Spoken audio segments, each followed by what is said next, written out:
गिरिराज जी में जाकर के भंडारा करते हैं, पूड़ी सब्जी दाल चावल सब सेवार्थियों को बांटते हैं, परिक्रमा करने वालों को बांटते हैं।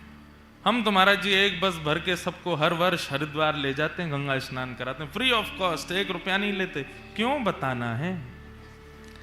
दोष छुपा लिए, और जो छुपा है वो रह जाता है, और जो बता दिया वो निकल जाता है। धीरे धीरे गुण खत्म होने लग जाते हैं और दोष सदा के लिए चित्त में रह जाते हैं। इसलिए क्या करो, ऐसा भी नहीं कि दोष का प्रचार करो पूरे विश्व में कि मैं कामी, मैं क्रोधी, मैं लोभी। सूरदास जी तो कर देते हैं एक पद में, कौन कुटिल खल काम मौसम, कौन कुटिल खल काम, जो तन दियो ताहि बिसरायो, जो तन दियो ताहि बिसरायो, ऐसो नमक हरामी, ऐसो नमक हरामी, मौसम कौन कुटिल खल काम, मौसम कौन कुटिल। देखो सूरदास जी ने अपने दोष का ऐसा प्रकाश किया कि वो सूरदास बन गए। दोष गा दिया तो दोष निकल गया, दोष बता दिया तो दोष चला गया। दोष को बताया नहीं जाता, इसीलिए रह जाता है। वैद्य को पीड़ा ना बताई जाए, डॉक्टर को पीड़ा ना बताई जाए, तो अपनी रोग ना बताया जाए, रोग रह जाएगा। और एक समय आने पर वो धीमे धीमे इतना बड़ा होगा कि जिसका उपचार नहीं हो सकता, ऐसा रोग बन जाएगा, और फिर डॉक्टर कुछ नहीं कर पाएगा। इसलिए दोष का प्रचार सबको मत करो, पर आचार्यों को, गुरुजनों को, वैष्णव जनों को, और सबसे बड़ी बात ठाकुर जी को जरूर बताओ। नाथ हम योग्य तो नहीं, हमारी सामर्थ्य तो नहीं, ये जितना बवाल हमने कर रखा है ये सब आडंबर मात्र है, हम कैसे हैं ये आप जानते हो। इसलिए हमारी प्रार्थना, गुण का प्रकाश ज्यादा नहीं, गुण का प्रचार ज्यादा नहीं, छुपाओ, अनुभव छुपाओ। तो यहां जो अनुभव हमको हो रहा है वो हम नहीं बताएंगे, यहां नहीं बताएंगे, कहीं हो तो हो सकता है बता दें, अभी नहीं बताएंगे। पर यह अनुभव अद्भुत है, और यह अनुभव अलौकिक है, विलक्षण है। बस इतने से समझ लो क्या अनुभव हो सकता है। महाराज जी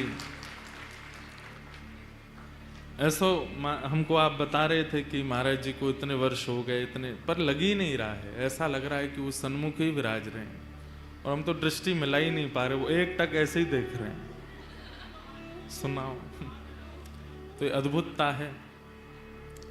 कुछ भक्त चरित्र सुनाने का भाव मन में आया, कुछ व्रज के भाव भी सुनाएंगे, कुछ भक्तों के चरित्र भी सुनाएंगे। पर चरित्र सुनकर के हम संतुष्ट हो जाते हैं, वैसे बन नहीं पाते। तो सबसे पहला प्रकाश इसी भाव का होना चाहिए कि हम वैसे बने कैसे। और आज एक ऐसे भक्त के हम चरित्र सुनाने चाहते हैं जो हमने बचपन में सुना है। जब हमारी माता जी वो रात बचपन में कई चरित्र सुनाती थी। हमारे भारत में एक दिव्य महापुरुष हुए, परम पूजनीय प्रातस्मरणीय भक्तमाली श्री नारायण दास जी महाराज, श्री बक्सर वाले मामा जी, उनके कथा हमारी माता जी बहुत सुनती, और उन्हीं के द्वारा सुनाया गया बचपन का एक प्रसंग आज मैं उसको दोहरा रहा था कि पहली बार सिद्धपीठ जा रहे हैं तो वहां क्या सुना है। तो परम भक्त श्री चंद्रहास जी का चरित्र सुनाएंगे, जितना संभव हो पाएगा आप सब लोग सुनिएगा। 2 दिन का ही समय है, आज और कल।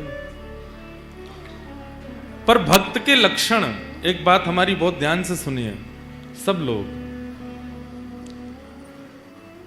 हम हर कथा में एक बात कहते हैं कि भक्त कैसे बने।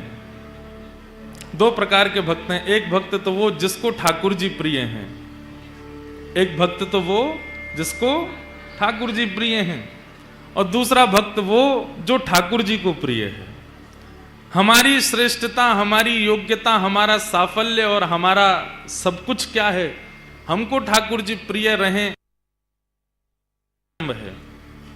पर एक दिन ऐसा आवे कि ठाकुर जी को हम प्रिय लगने लगे, हरि प्रिय। हम अभी ऐसे बन नहीं पाए। अच्छा, इसका प्रमाण क्या है कि हम ठाकुर जी को प्रिय लग चुके हैं? आप संतन को प्रिय लगने लग जाओ, वैष्णवन को प्रिय लगने लग जाओ, ब्रजवासीन को प्रिय लगने लग जाओ, जिनके मस्तक पर तिलक धारण है, कंठ में कंठी धारण है, जिह्वा पर नाम धारण है, एकादशी व्रत नियम निष्ठा से करते हैं, उनको आप प्रिय लगने लग जाओ तो समझ जाओ आप धीरे धीरे आप हरि प्रिय हो रहे हो। पर हरि प्रियों के लक्षण क्या हैं, उसका श्रीमद् भागवत जी के एकादश स्कंद में बहुत सुंदर वर्णन किया, इसलिए ध्यान से सुन लीजिए। हरि प्रिय बनना है। हरि तो सबके प्रिय हैं, उन्हें जो एक बार देख लेता है वो उनका प्रिय हो ही जाता है। पर उनको कौन प्रिय लगता है, उसके लक्षण क्या हैं, ध्यान से सुनो। और ये समस्त लक्षण श्री चंद्रहास जी में। सर्वभूतेषु यः पश्येत् भगवद भावमात्मना भूतानि भगवत्यात्मन एष भागवतोत्तमः। इसको कहते हैं उत्तम भागवत। उत्तम मध्यम साधारण। हम आप सब लोग साधारण स्थिति में हैं अभी। साधारण से मध्यम बनने का प्रयास करो और मध्यम से उत्तम। साधारण को भगवान प्रिय होते हैं, उत्तम भगवान को प्रिय होता है। आपको राधारमण जी प्रिय हैं, राधारमण जी को आप प्रिय हो, यह बात अभी कच्ची है ना, अभी आप प्रिय नहीं हो उनके। राधा वल्लभ जी आपको प्रिय हैं, पर राधा वल्लभ जी को आप प्रिय हो, यह बात अभी आप नहीं कह सकते। तो ये कब कह पाओगे? कहनी तो खैर कहोगे ही नहीं, लेकिन ठाकुर जी तो कहेंगे कि तू मोह प्रिय है। उसके लिए क्या करना पड़ेगा? तो यहां पर कितनी अच्छी, सर्वभूतेषु यह पश्येत।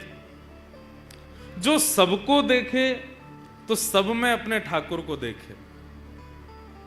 ये भी राधा रमण, वो भी राधा रमण, यहां भी राधा रमण, पीछे भी राधा रमण, ये भी राधा वल्लभ, वो भी बिहारी जी, सब मेरे ही हैं। सबके चित्त में ठाकुर जी हैं। यहाँ जितनी माताएं बैठी हैं, भाई लोग बैठे हैं, इनका रूप देख देख चश्मा पहन के राधारमण जी आए हैं, कैसी दाढ़ी सी बढ़ाई के राधारमण जी आए हैं। कई बालक ऐसे बाल खड़े कर ले, वाह राधारमण लाल क्या हेयर स्टाइल करके आए हैं, मुकुट में तो बहुत देखे, पगड़ी में तो बहुत देखे, ये बढ़िया। ऐसी दृष्टि हो, बोलना नहीं है पर दृष्टि में आ जाए। कहीं श्री हरिराम व्यास जी हमारे व्रज के परम रसिक संत हुए, हरित्रयी हैं वृंदावन में, स्वामी श्री हरदास जी, श्री हितरवंश महाप्रभु और श्री हरिराम व्यास। हरिराम व्यास जी के चरित्र में आता है कि हरिराम व्यास जी सबको कैसे देखते हैं। कोई जैसे कई लोगों की हाइट नहीं बढ़ पाती, छोटे रह जाते हैं, थिकनेस से ही रहते हैं, तो हरिराम व्यास जी देखते कहते देखो वामन भगवान आ रहे हैं चलते हुए, छोटे से हैं, वामन भगवान।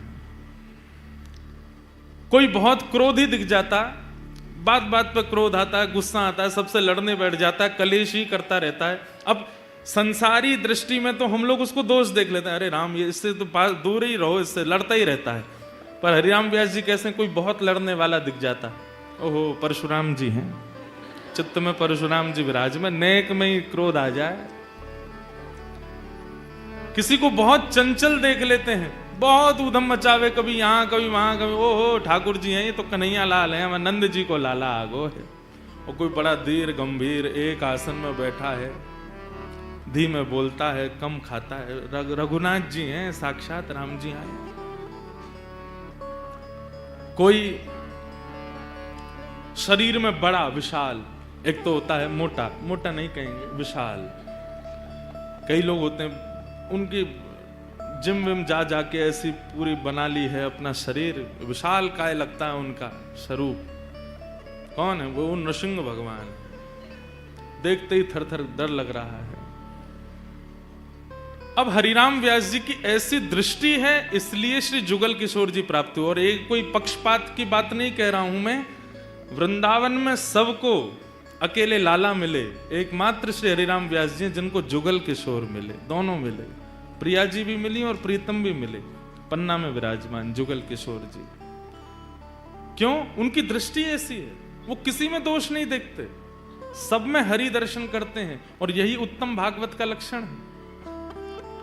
जिसको देखो उसमें हरि दिख जाए, जित देखूं उतित श्याम मयि है, सर्वभूतेषु यह पश्येत भगवत भावमात्मनः। और फिर दूसरी बात क्या? भूतानि भगवत्यात्मन एष भागवतोत्तमः। जब सबको देखे तो सब में ठाकुर जी, और जब मंदिर में जाके ठाकुर जी को देखे तो सब ठाकुर जी में।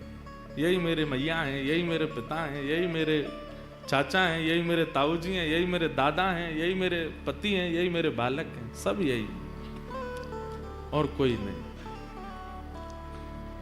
ये दृष्टि जिसकी बन गई है वो उत्तम भागवत है। समय लगेगा, इतनी जल्दी नहीं बन पाएगी दृष्टि, पर प्रयास तो करो। अगल बगल वाले ने देखो, दिख रहे हैं ठाकुर जी वहां में, देखो अगल बगल वाले, देखो बैठे, कितने सारे ठाकुर जी बैठे हैं, कितने सारे ठाकुर जी बैठे, सबको देखो। ऐसी ही दृष्टि बन गई परम भक्त श्री चंद्रहास जी की। चंद्रहास जी किसके शिष्य हैं? श्री नारद जी महाराज के। जैसे ध्रुव जी का चरित्र आता है, जैसे प्रहलाद जी का चरित्र आता है, वैसे ही श्री चंद्रहास जी का चरित्र है। नारद जी के 3 ही भक्त हुए हैं जिन्हें नारद जी ने दीक्षा प्रदान की है। उसमें एक ध्रुव जी हैं और प्रहलाद जी हैं, चंद्रहास है। बहुत ध्यान से एक बात सुनिएगा। एक तो जिनको जानो होए करे ना बीच में, वो बाद में आए करो लास्ट में। अब 9 बजे तक कोई उठे नहीं, कम से कम जहां तक हमारी दृष्टि जा रही है वहां तक, तो भाई हम कहने में सुख मिलेगा हमको।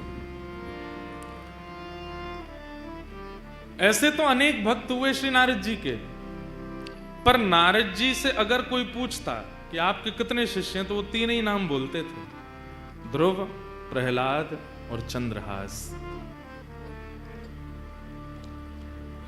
किसी ने कहा नारद जी आप इन्हीं का नाम क्यों बोलते हैं? बोले कि भैया क्योंकि इन तीनों ने इतिहास बदल दिया। कैसे? श्रीमद् भागवत जी में ध्रुव चरित्र सबने सुना है, प्रहलाद चरित्र सबने सुना है, पर ध्रुव और प्रहलाद का चरित्र सुना कौन रहा है? नारद जी, स्वयं नारद जी। शिष्य के मुख से गुरु की प्रशंसा सुनी होगी, पर गुरु के मुख से शिष्य की कथा। सोचिए शिष्य किस स्थिति का होगा कि गुरु उसकी रचना बता रहा, उसकी पूरी लीला सुना रहा है। नारद जी महाराज चंद्रहास जी का चरित्र सुनाते हैं। ध्रुव जी का चरित्र सुनाया, प्रहलाद जी का चरित्र सुनाया, और अब चंद्रहास का चरित्र किसको सुना रहे हैं? अर्जुन को। अर्जुन सुन रहे हैं। बहुत सावधानी से सब लोग श्रवण करो। बहुत प्राचीन कथा है चंद्रहास जी की। महाभारत के युद्ध से पूर्व और युद्ध के बाद पांडवों ने 2 यज्ञ किए। युद्ध से पूर्व किया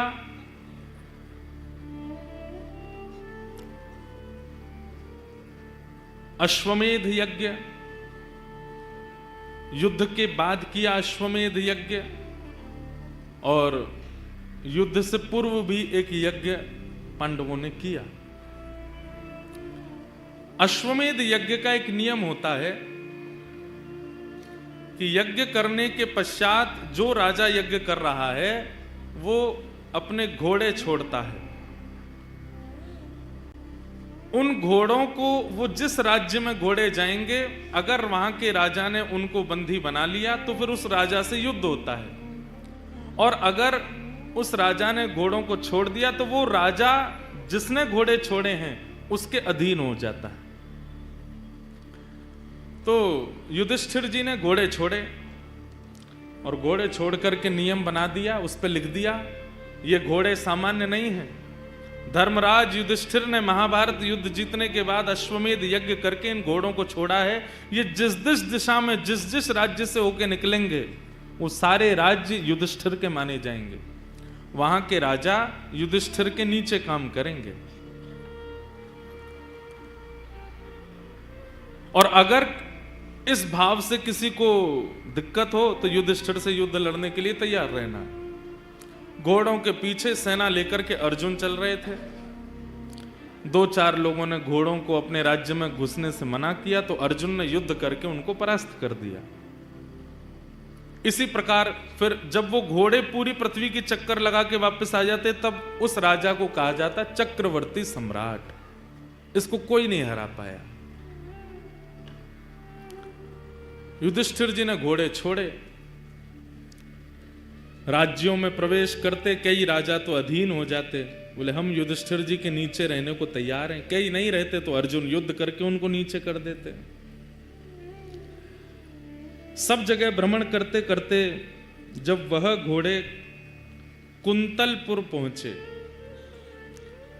हस्तिनापुर से थोड़ी दूर पूर्व ही एक कुंतलपुर नाम का स्थान पड़ा, जहां पर वे घोड़े पहुंचे। और जैसे ही उन स्थान में घोड़ों का पहुंचना हुआ, कोई राजा या सैनिक नहीं आया रोकने। प्रवेश करते ही कुंतलपुर में घोड़े अपने आप अंतर ध्यान हो गए।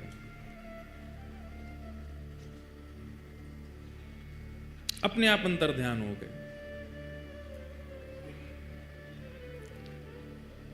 अर्जुन ने तुरंत अपना धनुष उठाया, प्रत्यंचा चढ़ाई, बाण निकाल लिया। किसकी इतनी हिम्मत हुई? घोड़ों को अंतर ध्यान कर दिया। कौन है? अरे छुप करके क्या घोड़ों को अंतर ध्यान कर, सामने आओ मेरे। कोई सामने नहीं आया।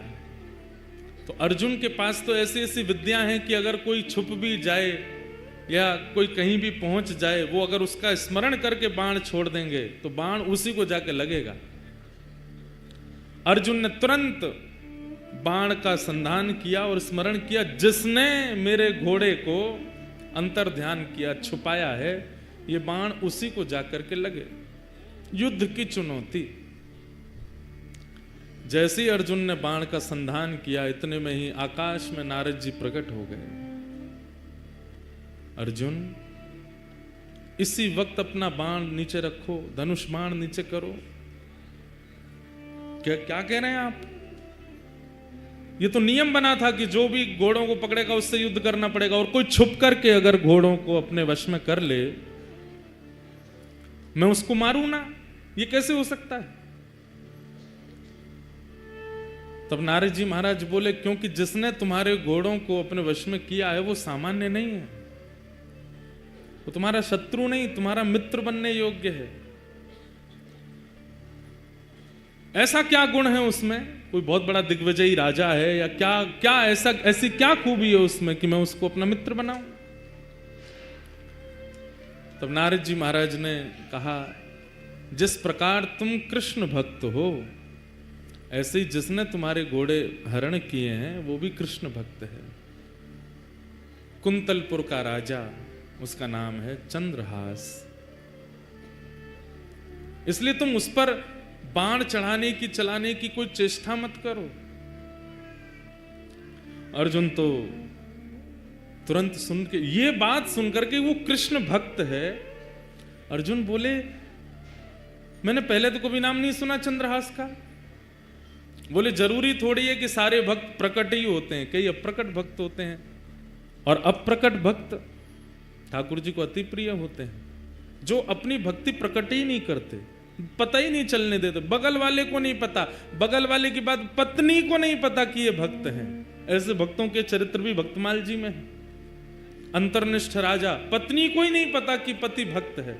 ऐसी भक्ति जो करते हैं ठाकुर जी, उन्हें सामान्य भक्ति करने वाले से 50% ज्यादा प्रेम करते हैं, जो अपनी भक्ति को प्रकट नहीं करते। अब आप इतनी संख्या में आए, हम कथा करने जाते हैं, इतनी संख्या में लोग आ जाते हैं, इतनी बुरी स्थिति कई जगह होती है कि हाथ पांव टूटने तक की स्थिति हमारी बनती है कई बार। पर यह कोई बहुत प्रशंसा की बात नहीं है। इतने लोग जानते हैं, इसका मतलब ठाकुर जी हमसे ज्यादा दूसरों को प्रायोरिटी देंगे, क्योंकि हमारी भक्ति प्रकट हो गई, हमारे प्रवचन प्रकट हो गए, हमारे भाव प्रकट हो गए। हाँ, हमारी कथा सुन करके या हमारे जैसे आचार्यों की कथा सुन करके अगर कोई व्यक्ति अंतर्निष्ठ भक्त बन गया, छुपा हुआ भक्त, तो ठाकुर जी हम पे भी कृपा कर सकते हैं कि तेरे प्रवचन सुन के देख या के चित्त में अंतर्निष्ठ भक्ति आई है, तो या के संगतों पे भी कृपा होएगी। प्रचार बहुत ज्यादा हो जाता है ना, ठाकुर जी फिर समय लगाते हैं मिलने में, लेकिन अब क्या कर सकते हैं। कलयुग में युवाओं का, आप सब लोगों को कथा सुना करके भी तो कुछ ना कुछ, ठीक है आप पहले मिल ली हो ठाकुर जी से, फिर ठाकुर जी से कह दो इनकी कथा सुन के आए, इनको भी बुला लो, ऐसा कुछ कर लेना। तो अंतर्निष्ठ भक्त जो होता है वो ठाकुर जी को बहुत प्रिय होता है, जिसकी ज्यादा प्रचार नहीं, जिसको ज्यादा लोग जानते नहीं, ठाकुर जी को बहुत प्रिय। हमारे व्रज में कई अंतर्निष्ठ महात्मा हैं जिनको कोई नहीं जानता, गिरिराज जी में, वृंदावन में, बरसाने में, नंदगांव में। और अगर कोई लोग आ भी जाते हैं ना तो वो दूर से ही देख लेते हैं, और जैसे ही देखते हैं कि कोई हमसे मिलने के लिए आ रहा है, इसको किसी ने हमारे बारे में बता दिया, तो वो ऐसी हरकत करने लगते हैं कि आदमी सोचता है कि ये पागल हैं, डर के मारे भाग जाते हैं कि हमारे पास कोई ना आवे, हमसे कोई ना मिले। ऐसे कई भक्त हैं व्रज में।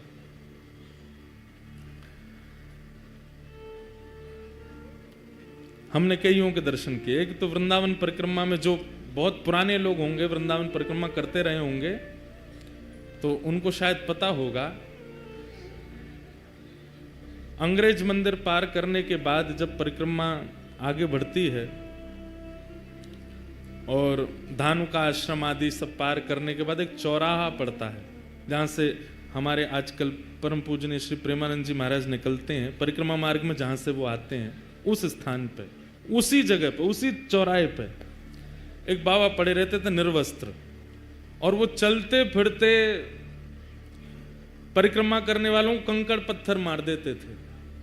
कई लोग नहीं जानते थे तो उनसे लड़ने चले जाते थे, कई लोगों ने उनके साथ में खूब गंदा व्यवहार भी किया,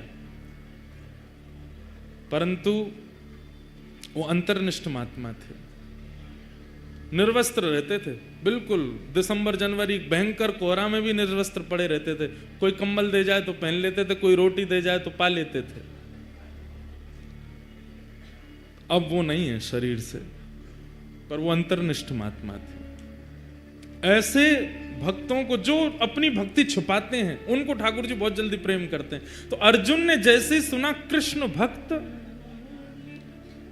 धनुष बाण तो नीचे रख दिए, युद्ध उद्ध सब भूल गया, नारद जी के चरणों में प्रणाम करते हुए कहा, भगवान ये राजा कैसे हैं मुझे ये नहीं सुनना, ये इनका राज्य कितना बड़ा है मुझे ये भी नहीं सुनना, पर ये चंद्रहास कृष्ण भक्त कैसे हैं मुझे इनका चरित्र सुनाओ। और आपको सुनकर के आश्चर्य होगा, नारद जी महाराज बोले तो फिर अस्त्र शस्त्र दूर रखो, अस्त्र शस्त्र दूर रखे। बोले पूरी सेना को कहो ये भी अस्त्र शस्त्र दूर रखें, सब लोग बिल्कुल श्रोता बन करके बैठो। कहां रणभूमि में रण करने के लिए जा रहे थे, लेकिन जैसे ही कहा कि मुझे चंद्रहास जी का चरित्र सुनाओ, नारद जी ने कहा अस्त्र शस्त्र दूर करो। सब दूर करके जब सब लोग सामने बैठ गए तो नारद जी ने थोड़ी परीक्षा ली। अश्वमेध यज्ञ चल रहा है हस्तिनापुर में, तुमको विलंब नहीं होगा पहुंचने में। अब तुम यहां भक्त चरित्र सुनने के लिए बैठ रहे हो, चंद्रहास जी का चरित्र सुनने के लिए बैठ रहे हो, विलंब हो जाएगा, तुमको अश्व लेकर के वहां पहुंचने हैं, युधिष्ठिर जी का यज्ञ अधूरा रह जाएगा। वर्षों से चल रहा यज्ञ, इतने संत, इतने ऋषि, इतने महात्मा उसमें उपस्थित हो रहे हैं, सब धरा का धरा रह जाएगा, क्योंकि कथा तो एक बार प्रारंभ होगी, कब पूरी हो इसका कोई निधान नहीं है। अर्जुन की ये बात कथा को प्रकट करा देती है। अर्जुन कहते हैं अगर कोई कृष्ण भक्त का चरित्र सुनने में अगर वर्षों भी लगे तो उस पर सैकड़ों अश्वमेध यज्ञ में वारी वारी करूं, पर एक भक्त का चरित्र तो मुझे सुनना है। एक भक्त के चरित्र पर 100 अश्वमेध यज्ञ वारी जामे, पर आप तो भक्त यश सुनाओ। नारद जी महाराज बोले तो ठीक है, मैं अब तुम्हें चंद्रहास का सुंदर प्रसंग सुनाता हूं। जैसे ही नारद जी ने कहा मैं प्रसंग सुनाता हूं, इतने में एक दिव्य तेज प्रकट हुआ, और तभी क्या देखते हैं, आहा, वंशी विभूषित करानवनीरदाभात पीतांबरादरुण बिंब फलाधरोष्ठात् पूर्णेन्दु सुंदर मुखारविंद नेत्रा कृष्णात् परम किमपि तत्त्वमहं। एक तेज प्रकट हुआ। अर्जुन बोले ये तेज कैसा? अर्जुन को लगा शायद चंद्रहास जी आ रहे होंगे, पर जैसे ही तेज विश्राम हुआ, मुरली मनोहर श्याम सुंदर प्रकट हो गए और प्रकट होकर के अर्जुन के बगल में आसन लगाया, वहीं बैठ गए। अर्जुन बोले नाथ ये कैसी लीला आपकी?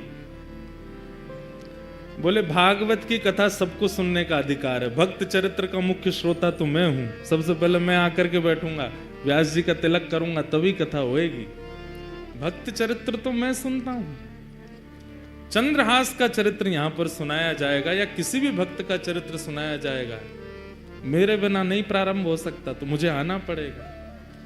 आप सब इतनी संख्या में बैठे हैं, आप सबके बीच में मुंह छुपाए चुपचाप ठाकुर जी बैठे हैं, क्यों? एक भक्त चरित्र प्रारंभ हो रहा है। भक्त का चरित्र तो ठाकुर जी सुनते। ठाकुर जी प्रकट हो गए, अर्जुन के बगल में आकर के बैठ गए।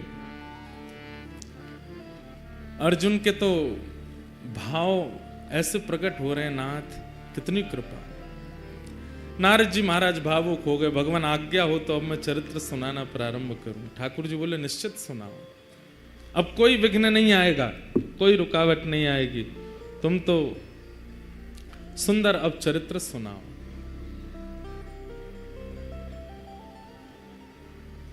केरल देश में एक राजा थे, बड़े प्रतापी राजा, और उन प्रतापी राजा के यहां एक पुत्र ने जन्म लिया जिनका नाम उन्होंने रखा चंद्रहास। धीरे धीरे बालक जब 3 वर्ष का हो गया, बहुत सावधानी से सुनिएगा सब लोग, बालक जब 3 वर्ष का हो गया तब केरल देश में एक शत्रु राजा ने चढ़ाई की, और ऐसी चढ़ाई की कि पूरे केरल देश को अपने वश में कर लिया। अनंत संख्या लेकर के सैनिकों की आया, पूरे केरल देश पर आक्रमण कर दिया। उस आक्रमण में राजा मारे गए, सैनिक मारे गए। अब धीरे धीरे स्थिति की सेना ने भीतर देश में प्रवेश करके वहां की औरतों को, बच्चों को भी मारना प्रारंभ किया। जो क्रूर राजा जिसने आक्रमण किया था उसको पता चला, बोले कि राजा मर गया, रानी मर गई, पूरा परिवार मर गया, एक इनका 3 वर्ष का बालक है वो अंदर भवन में है, उसको मार दो तो आपकी विजय हो गई इस देश पर। जैसे ही उस राजा ने अंदर प्रवेश करना प्रारंभ किया तो एक धाई मां, जो बालकों की आजकल कह दें तो बेबी सिटर करते हैं ना, बच्चों की जो ध्यान रखते हैं, दूध पिलाना, खिलाना, नहलाना, बड़े बड़े घरों में रखते हैं लोग, एक धाई मां, उनकी एक धाई मां चंद्रहास राजा, चंद्रहास बालक की, उसको जैसे ही पता चला कि कोई आक्रमण में सब मारे गए हैं और अब वो राजा यहीं आ रहा है इस बालक को मारने के लिए, तुरंत बालक को उठा करके उसके जितने राजकीय वस्त्र थे सब उतार दिए, सोने चांदी आदि जो भी उसने पहन रखा था सब उतार उतार करके फेंक दिए। मैले कुचैले वस्त्र जो सामान्य लोगों के होते हैं वो बालक को पहना दिए, कालीत उसके मुख पर पोत दी, अजीब सा उसका रूप कर दिया, केश बिखेर दिए, कड़ूले आदि सब उतार उतार करके फेंक दिए, और अपने सौल में लपेट करके बालक को लेकर के जा रही हैं। बालक से कह रही हैं, 3 वर्ष के हैं अभी चंद्रहास, कह रही हैं कोई अगर पूछे कि ये कौन है तो तुम धाई मां मत बोलना है, बोलना ही मेरी मां है, बेटा आज से मैं ही तेरी मां हूं। माता पिता दोनों चले गए, पूरा राज्य नष्ट हो गया। धाई मां ने बालक को अपनी सौल में लपेटा, गोद में लेकर के पीछे के रास्ते से सामान्य लोग जहां से भाग रहे थे वहीं से निकल के जाने लगे। जगह जगह नाकाबंदी पर सबको देखा जा रहा था, अंदर से राजा ने घोषणा कर दी कि राजकुमार को लेकर कोई भाग गया है, ढूंढो उसको, कहां है। बहुत सुंदर चरित्र है बंधुओं, सावधानी से सुनना। बालक को लेकर के दाई मां जैसे ही बाहर आने लगी तो एक सैनिक ने रोका। कौन हो? महाराज मैं तो सामान्य स्त्री हूं, मेरा घर जल गया, पति मर गए, जा रही हूं, कहीं भाग जाऊंगी, मुझे भी मार देंगे नहीं तो। कौन है ये बालक, इसका मुख दिखाओ। बालक का जब रूप दिखाया तो फटे कुचैले वस्त्र पहने, मुख पर गंदगी लपेटी हुई, लगी रहा था कि दाई मां का ही बालक है। ए बालक, ये कौन है? चंद्रहास बोले, ये मेरी मां है। ठीक है, जल्दी जाओ, निकलो यहां से। जैसे तैसे वहां से प्राण बचा करके उस बालक के वो दाई मां निकल गई। बहुत व्याकुल है चित्त से, इतनी दूर जाना है कि कहीं से भी उस राजा को ये राजकुमार मिल ना जाए। तो दक्षिण केरल देश से चलकर के वो मां उत्तर भारत तक चल करके आई बालक को लेके। महीनों लगे, साल लगे, कितना समय लगा पता नहीं। और ग्वालियर के पास में जो कुंतलपुर गांव, जिसके बारे में हम लोग सुनेंगे, जहां के ये राजा बने कालांतर में, वहां पहुंच गए। वहां के तत्कालीन राजा कोई थे, उनके मंत्री थे, उसका नाम था दृष्टबुद्धि। क्या नाम था? दृष्टबुद्धि। दृष्टबुद्धि के पास जाकर के दाई मां ने कहा, मैं दासी हूं, बहुत निपुण हूं, आप मुझे जो काम कहेंगे मैं करने को तैयार हूं, मुझे कोई नौकरी दे दीजिए। मां को लगा अब उत्तर भारत में कम से कम इतने 1000 किलोमीटर की दूरी है, कम से कम यहां सुरक्षित रहेंगे राजकुमार। दृष्टबुद्धि। दृष्टबुद्धि कुंतलपुर के राजा के मंत्री हैं। मंत्री ने जैसे ही देखा, अच्छा ठीक है, हमारे यहां तो बहुत सेविकाएं हैं, काम तो लगे रहते हैं, क्या कर सकती हो? बोले जो कहोगे वो करने को। और ये तुम्हारा बालक, ये तो छोटा है, खेल लेगा यहां बाहर बच्चों के साथ में, ठीक है। और वहां उस दाई मां को एक नौकरी मिल गई, राजा के दरबार में कुछ काम आदि करती। और चंद्रहास राजकुमार, अब पूरा नगर दाई मां को जानता है, जितने लोग जानते हैं सब कहते हैं ये बालक कौन है? बोले कि ये दासी पुत्र है। कहां एक राजमाता का पुत्र, कहां एक राजा का राजकुमार, और अब क्या बन गए हैं? दासी पुत्र। 2-2 दिन तक भोजन नहीं मिल पाता है, रात्रि सोने की व्यवस्था नहीं हो पाती है, दाई मां के साथ ही चंद्रहास रहते हैं। बंधुओं, यही जीवन है। कब दिन बिगड़ जाए या बदल जाए कुछ कह नहीं सकते हैं। और एक बात हमेशा याद रखिएगा, दिन होना और रात होना इस बात का प्रतीक है। इस संसार में कोई भी व्यक्ति या इस सभागृह में कोई भी व्यक्ति ये नहीं कह सकता कि मैंने आज तक केवल दिन ही देखा है, रात नहीं देखी, या रात देखा है, दिन नहीं देखे। सब देखा है। इसका मतलब दिन क्या है? यश। दिन क्या है? संपत्ति। दिन क्या है? प्रबलता। दिन क्या है? ऐश्वर्य। और रात्रि क्या है? सब इसका उल्टा। सबको देखना पड़ता है। और एक बात कहें आपको, बहुत फैक्ट बात है, हम सबका जीवन 10-10 वर्षों में विभाजित है। 10 वर्ष अच्छे निकलेंगे,